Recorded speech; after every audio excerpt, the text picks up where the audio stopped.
Good afternoon, good morning, or the middle of the night, wherever you are. We are broadcasting from beautiful, sunny Oroville, the center of human unity and the world of imagination and play, where we create amazing things.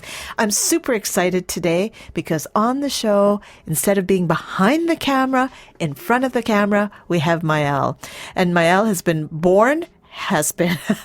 was born in Oroville, and I'm blown away by some of the stuff that he talks about and the education and his mentors and who he has learned from. So the last time we had talked about someone who had lost his legs, right? Mm-hmm, yeah. And at that point, it was Spencer West.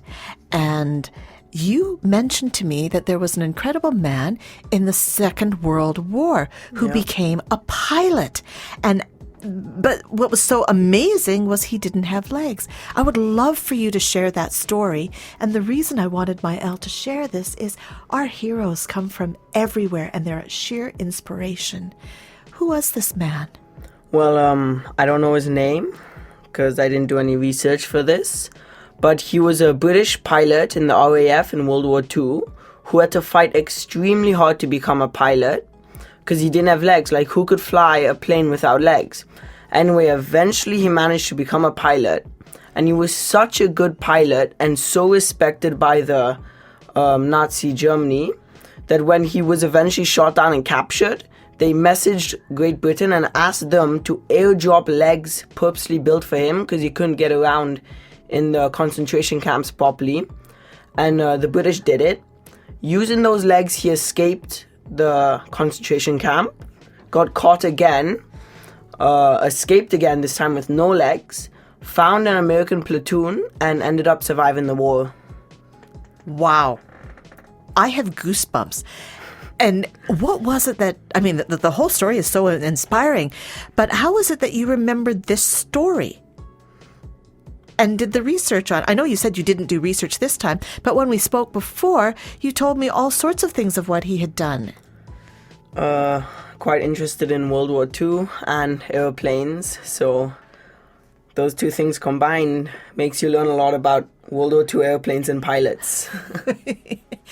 And what was it that inspired you? Because here's a man with no legs that overcame all sorts of challenges. So what inspired you to go more, and what inspires you today to strive for the best that you can be?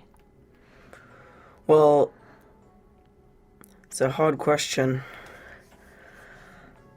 I feel like if you're not pushing yourself in some sort of way and not putting yourself out of your comfort zone, you're not really living a fun life. If you always feel comfortable with what you do and you're never a little scared or nervous, then you're just living the same thing over and over.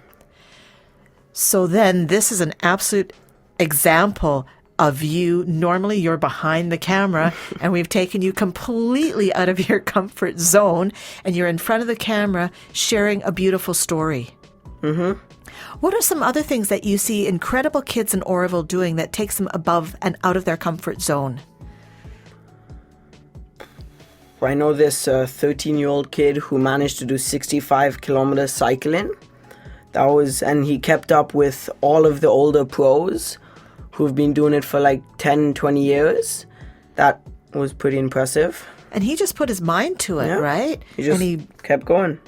And then we also have a marathon here in Oroville, and we have little kids that are walking and running or riding their bicycles with people from around the world that come for this marathon, because it's in your mind where you have that mindset and you go forward and you do it, right? 100%. Yeah. Is there something else that you want to share with us?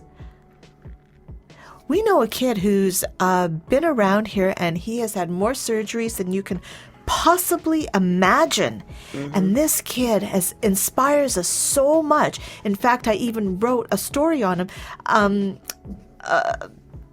because he is a superhero. Do you want to share a little bit about him? Well, how does he inspire you? He's my family. He inspires me so much. He's 13, 14, kind of forgot. And I have a phobia of needles, being 16 and I can't get an injection. And this kid is walking around with a needle sticking out of his hand to get IV. Is that called Ivy? And it's just amazing. He's broken a leg and just kept walking on it because he doesn't feel pain. His pain tolerance is insane. He loves food and he has a diet, and yet he manages. I also actually once wrote a story about him being my hero, because I couldn't imagine being that age and having to put up with that much and managing. And he has been in and out of hospitals since he was a baby, since before he was 1 year old. And what was really amazing was a few years ago, I spoke at a conference in, I shared at a conference in Italy, in Florence, and they had seen him when he was a baby, and they had done surgeries at that very hospital. And here I was in India and seeing this little boy as well. At that point, he was 6. So yeah, he's been a total inspiration for us. And I think on that note, we're coming close to the end of our time, but hey, good job, mate. Good job. You got out of your comfort zone and you did it. So a 2 thumbs up for my help. And we're going to laugh our way out of here, because when we laugh, we release all this fear and anxiety, right? Mm-hmm. And we can go much, much further beyond where we ever thought we could, because we're rewiring and refiring our brain. So let's, with that intention of healing ourselves and healing the world and inspiring each other, laugh our way out of here. And thank you again, Stefano. Thank you, Raghu, for being here. And let's go. And don't forget to subscribe. Hit that button below.